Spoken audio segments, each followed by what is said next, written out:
not just tried, but what got involved in very deeply was the art of boxing. I was an amateur boxer, fighting out of a New Jersey boxing club. I was connected to Joe Frazier in Philadelphia. And one of the things you learn when you're a boxer is when you got the guy on the ropes, you go in and finish him off. Let me repeat that. One of the things you learn as a combatant in a contest of one person's superiority over another in a particular discipline, in this case the presidency of the United States of America, when you got the guy on the ropes, you don't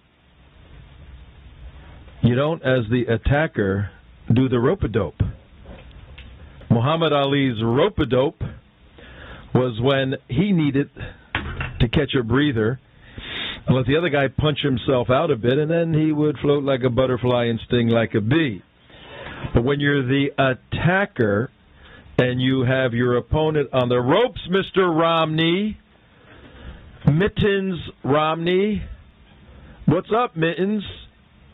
A little too much time on Delray Beach, playing in the sand, in your bathing suit that looked like it was from the 1920s? We still love you, but you made a strategic and tactical mistake regardless of what the... for those of you who are watching, you're probably not watching because we don't have a picture, I don't believe. Right, yeah, oh, we do. Okay. Do we have audio for the watchers? We have audio for the radio guys, that's for sure. Mr. Mittens Romney, you had your mittens on last night. You had a phenomenal opportunity to not just defeat your opponent, someone who, by all our estimation, and the estimation of most people doing work in the national security sector. Alan, you have to come in over here. Don't shoot Alan's legs. They are white, pasty, and hairy. We do not want his legs on camera. We'll just go from the waist up. Yes, that's good. Mr. Mittens Romney, you had an opportunity last night not just to defeat an opponent. On national security, foreign policy, critical issues, you had an opportunity to profess and proclaim a doctrine, a simple doctrine that this great country has been founded on and moved out from for over 236 years. Very simple doctrine. We're America. We want you to love us. But if you don't love us, you're going to fear us. Okay? You see, these big political theories and policies and ideas, they can be distilled into simple one-sentence statements. And Mr. Romney, the statement's very simple. We as Americans, we as that thing called America, we want the world to love us. And we will do what we do as Americans. Live free. Live brave. Live fast. Give to others. Sacrifice for others. We will do what has made us exceptional. We didn't coin the word exceptional about ourselves. Other nations, other leaders, through the 236-year history, has said America is exceptional. It's because we live and breathe and do what we do as Americans. And the result is the civilized world grew to love us. The savage world, there are human beings that choose not to live in a civilized fashion.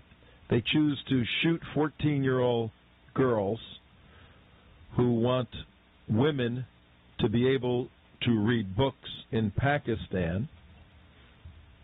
14-year-old girls, one in particular, would like women to be able to read. She's in Pakistan, but the Taliban said that doesn't work, so they shot her in the head. She's in London now, under the care of a Western hospital. A colonizing nation, a nation that colonized Pakistan, has sent a 14-year-old young girl who cannot be treated in Pakistan because of the degree of her injuries. She's been sent to London, recovering there, because the Taliban, savages as they are, shot her in the head because she wanted young women to have the ability to be literate. You see, the United States historically has lived in a civilized fashion. And as a result, people worldwide have grown to love us. And as a result, those who chose to hurt us wound up learning to fear us. Mittens, that's all you had to say yesterday. If you would have taken the opportunity to say, America is an exceptional country that chooses to live by its principles of freedom, of personal responsibility, of commitment and compassion for others. But we also choose to hurt you if you try to hurt us. It's all you had to say to establish a doctrine of who we are and what we are in this 21st century, where the savage world, particularly the Islamic savage world of Sharia-compliant jihadis, seek to kill innocent people. 21-year-old kid from Bangladesh the other day wanted to blow up the Federal Reserve Building in New York to kill as many people as he can. Is that a civilized way of thinking?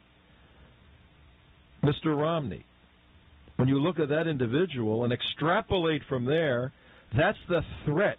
They have a doctrine. You need to understand the threat doctrine of Islam that should have been articulated last night. Oh, I know. Everybody says, oh, he had to play to the middle, and, you know, it was 4% of undecideds. Oh, my God.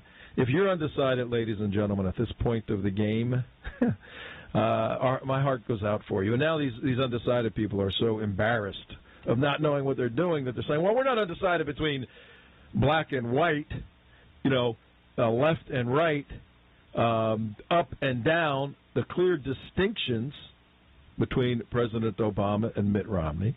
We're now undecided as to whether or not we're going to vote. Well, don't vote. You know, if you're undecided about voting, don't vote. Mr. Romney, where you need to go find votes, we've been telling you this, are in the evangelical Christian community. Out of 100 evangelical Christians, only 50% are registered. And of those 50%, only 25% actually vote. So if you can get the other 25% of the 50% that are registered, you don't need the nitwit undecided people.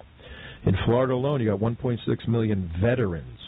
700,000 voted for President Obama. You don't need the undecideds. Go for the veterans. If you would have made a statement about national security doctrine yesterday, you would have had veterans rushing to your campaign, even more so than they are now. A tremendous opportunity, but don't take my word for it. We may have a disagreement today among our roundtable here on beautiful Tuesday, the 23rd of October, 72 degrees in Boca Raton. We have some of the United West team that were actually at the debate. I was there for most of the day, but duty called, and Mark Campbell and I had to go do something else. We had to go dead streaming. We'll tell you about that another time. But we had 4 of our associates at the Lynn University Media Center for the whole night. They were partying hardy with Chris Matthews and Debbie Wasserman Schultz and everybody else until 2 o'clock in the morning. And I'd like to introduce them right now. CJ, say hello. Hello. And we have Alan from Orlando. Hi, Tom. Happy to be here. Good, good. Hey, your newspaper. What did your newspaper do up there? The Orlando Sentinel endorsed Romney for president, and they are a very liberal. What?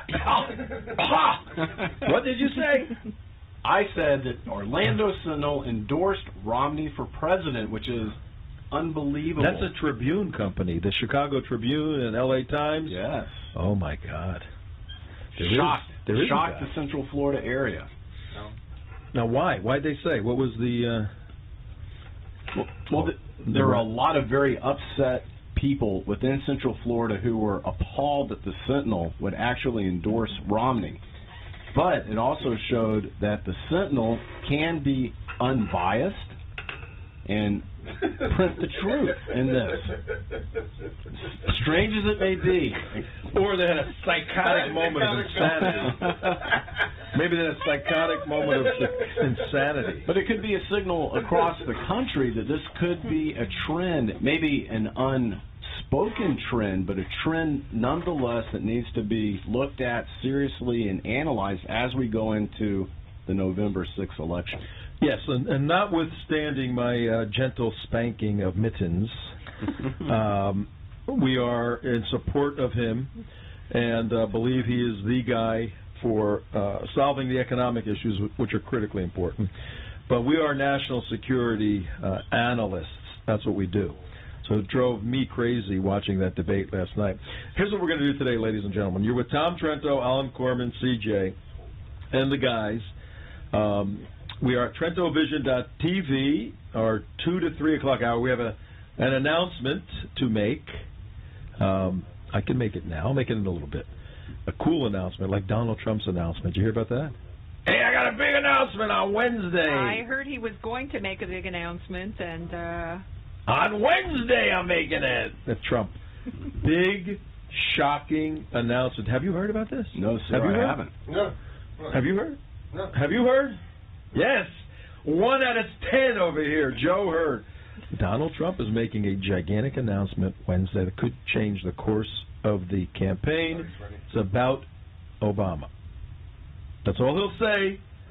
But it's But he said it last week, so we have to wait a whole week to find out what it is. This Wednesday, this coming Wednesday. Yeah.